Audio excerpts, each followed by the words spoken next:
Le 5 septembre 2021, un événement majeur secoue la Guinée. Le président Alpha Condé vient d'être renversé par un groupe de militaires mené par le colonel Mamadi Doumbouya, devenu entre-temps général Mamadi Doumbouya. Nous voulons rassurer tout le monde ici présent qu'il n'y aura aucun esprit de haine ni de vengeance. Il faut dire qu'il n'y aura pas de sas aux sorcières. Mais la justice sera la boussole qui orientera chaque citoyen guinéen. Ce coup d'État marquait la fin d'un régime contesté. Il a même été félicité par les partis politiques opposés au président Alpha Condé, mais aussi marquait une période d'incertitude pour la Guinée. 3 ans plus tard, où en est la République de Guinée? Qu'a changé cette transition? Et surtout, quelles sont les conséquences sur les quotidiens des Guinéens? Dans cette vidéo, on revient sur les enjeux politiques, les défis économiques et les espoirs, souvent déçus d'une population en attente de changement depuis la mort de Lassina Conté. Bienvenue sur ma chaîne, c'est Asrafil. Ici, on parle de ce qui se passe en Afrique. Si cela t'intéresse, n'hésite pas à t'abonner pour ne pas manquer les prochaines vidéos. Le général Doumbouya, c'est celui-là qui a su profiter du mouvement panafricaniste pour asseoir son pouvoir. Il l'a montré au sommet des Nations Unies. C'est pourquoi nous, Africains, nous trouvons insultants les cases, les classements qui tantôt nous placent sous influence des Américains, tantôt sous celle des Anglais, tantôt des Français, tantôt des Chinois, des Russes et même des Turcs. Nous ne sommes ni pro, ni anti-américains, ni pro, ni anti-chinois, ni pro, ni anti-français, ni pro, ni anti-russe, ni pro, ni anti-turc. Nous sommes tout simplement pro-africains. C'est tout. Nous mettre sous la coupe de telle ou telle puissance est une insulte, du mépris, du racisme vis-à-vis d'un continent de plus d'1,3 milliard de personnes.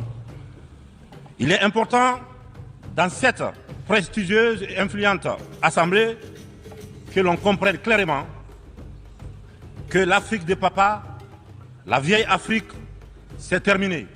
Il l'a aussi montré lorsqu'il avait embarqué son pays dans le train du Mali et du Burkina qui voulait une rupture claire avec l'impérialisme. Ce mariage de courte durée à 3 avec le Burkina et le Mali visait tout simplement la CEDEAO. L'objectif du général Doumbouya et son équipe à l'époque était de faire monter les enchères pour condamner la CEDEAO à accepter son coup d'État. Chose qu'il a réussi à obtenir parce qu'il est en train de passer tranquillement un mandat présidentiel de 5 ans dans un contexte différent des pays du Sahel. Nous ne sommes pas contre l'Union africaine, nous ne sommes pas contre la CEDEAO. Nous voulons plutôt, à travers nos 3 pays, donner l'exemple qu'on peut faire mieux, qu'on peut faire plus pour les populations africaines.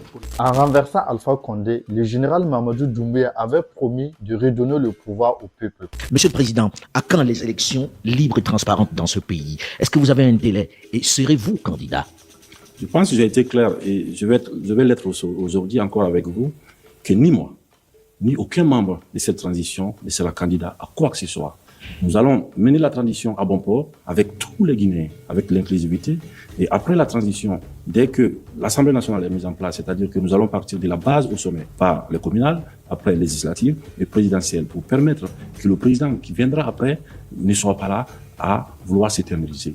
Car le peuple n'acceptera plus jamais qu'on personnalise la chose publique. Le Comité national du Rassemblement pour le développement, le CNRD, annonçait vouloir instaurer une gouvernance plus juste, plus inclusive et surtout débarrassée de la corruption comme nous l'avons constaté ces dernières décennies en Guinée. Très vite, comme dans tous les coups d'État, les institutions de la République sont dissoutes. L'Assemblée nationale, la Constitution et le gouvernement sont dissous. Une charte de la transition a été mise en place depuis le coup d'État, mais sur le terrain, les résultats sont mitigés. Les partis politiques ont été tout simplement écartés du processus de transition. Le Front national pour la défense de la Constitution, le principal mouvement citoyen contre le 3e mandat d'Alpha Condé, est également dissous. Plusieurs manifestations sont réprimées, des arrestations arbitraires sont dénoncées avec des morts en prison et des disparitions. Le pouvoir militaire du général Doumbouya annonçait un chronogramme de 24 mois pour organiser des élections et redonner le pouvoir aux civils. Malheureusement, ces élections ont été reportées à plusieurs reprises sans aucune raison. Résultat, la transition qui semble s'installer dans la durée et la liberté du peuple qui semble au point mort. Voyons maintenant la situation économique de la Guinée. Économiquement, la Guinée est riche, très riche même. Elle détient plus du quart des réserves mondiales de bauxite utilisées pour produire de l'aluminium. Des géants comme Rio Tinto, la SMB ou encore Winning y exploitent les gisements. Le projet de Simandou, l'un des plus grands gisements de fer au monde, est également relancé. Le projet de Simandou est présenté comme l'avenir de la Guinée et des Guinéens. Sur papier, c'est un projet exceptionnel qui peut transformer profondément l'économie guinéenne. Il va permettre la construction de 600 km de chemin de fer et des installations portuaires modernes. Les recettes fiscales attendues sont de 700 millions de dollars chaque année au profit du budget de l'État guinéen. Et le PIB de la Guinée pourrait augmenter de 26% d'ici 2030. Ce projet de Simandou est également une opportunité pour le général Doumbouya pour présenter son programme présidentiel appelé Simandou 2040. Toutes les communications se font désormais autour de Simandou 2040. Des artistes sont recrutés pour faire l'éloge du général Doumbouya et vanter le projet de Simandou 2040. Pourtant, et comme depuis toujours, la majorité des Guinéens ne voient pas les retombées de la richesse de la Guinée. Si on peut noter quelques infrastructures réalisées depuis le coup d'État, les défis sont énormes. L'accès à l'électricité reste limité. L'eau potable est un luxe dans plusieurs quartiers de Conakry, la capitale. Les hôpitaux manquent de matériel, les écoles sont souvent surchargées et sous-équipées. Comme on peut constater dans la plupart des pays africains, le coût de la vie ne cesse d'augmenter. Les prix des denrées alimentaires explosent. Le chômage, surtout chez les jeunes, est alarmant. Beaucoup de diplômés ne trouvent pas d'emploi et certains risquent même leur vie pour tenter de migrer vers l'Europe. Les Guinéens continuent d'être demandeurs d'asile en Europe. Ils sont victimes de naufrages au large des côtes sénégalaises et européennes. Les ressources naturelles continuent d'être exploitées à grande échelle. Le peuple guinéen, lui, continue de s'enfoncer dans la précarité. Maintenant, qu'en est-il de la gouvernance du général Doumbouya? Pour revenir en septembre 2021, les militaires avaient promis la refondation.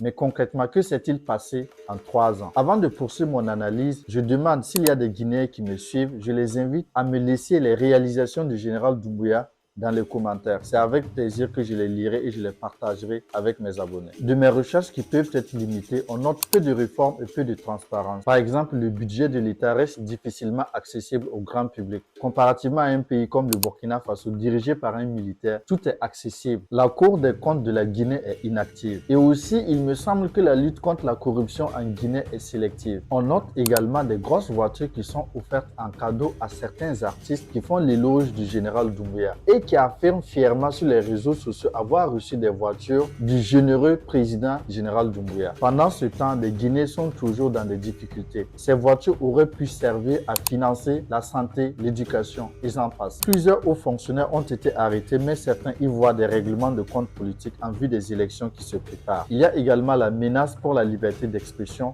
par exemple la coupure d'Internet pendant les manifestations ou encore la suspension de certains médias locaux. Sur le plan diplomatique, la Guinée est sous pression. La CEDEAO exige depuis un retour à l'ordre constitutionnel, mais le président Doumbouya temporise. Mon sentiment général, le pouvoir qui s'installe, qui contrôle, mais qui peine à transformer. Rien n'a fondamentalement changé depuis le départ de Alpha Condé. Quelle perspective pour la Guinée et la jeunesse? 3 ans après le coup d'État, à mon avis, la transition semble avoir perdu sa boussole. La Guinée traverse une période critique, mais le pays a du potentiel, avec une jeunesse dynamique, des ressources naturelles immenses. Mais sans institutions fortes, sans justice, sans liberté, ce potentiel risque d'être tout simplement gaspillé. Ce potentiel risque d'être bridé par une gouvernance autoritaire, opaque et peu ouverte au dialogue. La vraie refondation passera par un cadre inclusif avec tous les Guinéens, mais aussi par la réduction des comptes. La jeunesse guinéenne a un rôle essentiel à jouer. La transition ne doit pas devenir une confiscation du pouvoir. Merci d'avoir regardé cette vidéo. Si vous avez trouvé cette vidéo utile, n'hésitez pas à me laisser un commentaire, à partager et à vous abonner pour ne pas manquer les prochaines analyses. Et vous, que pensez-vous de la transition guinéenne? Croyez-vous toujours à une transformation socio-économique et politique par le général Doumbouya? J'attends vos avis dans les commentaires. Merci, prenez soin de vous. À bientôt.